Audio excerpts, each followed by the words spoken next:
Would you like to make a podcast? Spotify has a way to let you make one easily, distribute it everywhere, and even earn money, all in one place, for free. It's called Spotify for Podcasters, and here's how it works.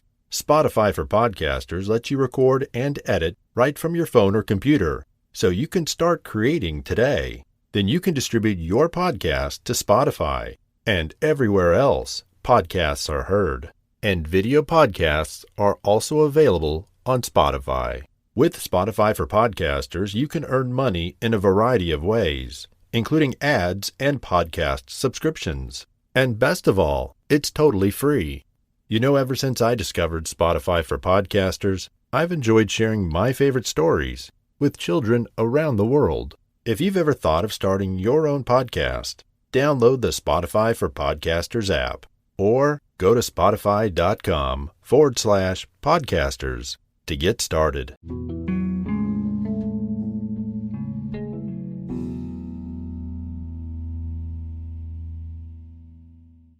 The Shepherd Boy and the Wolf in Aesop's Fable.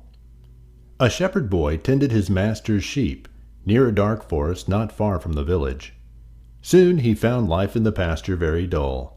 All he could do to amuse himself was talk to his dog or play with his shepherd's staff. One day, as he sat watching the sheep in the quiet forest and thinking what he would do should he see a wolf, he thought of a plan to amuse himself. His master had told him to call for help should a wolf attack the flock, and the villagers would drive it away. So now, though he had not seen anything that looked like a wolf, he ran toward the village shouting at the top of his voice, "Wolf! Wolf!" As expected, the villagers, who heard the cry, dropped their work and ran in great excitement to the pasture. But when they got to the pasture, they found the boy doubled up with laughter at the trick he had played on them.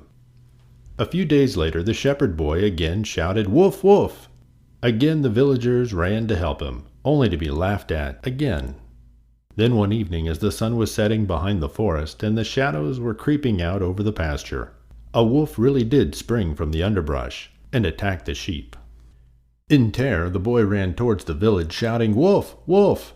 But even when the villagers heard the cry, they did not run to help him as they had before.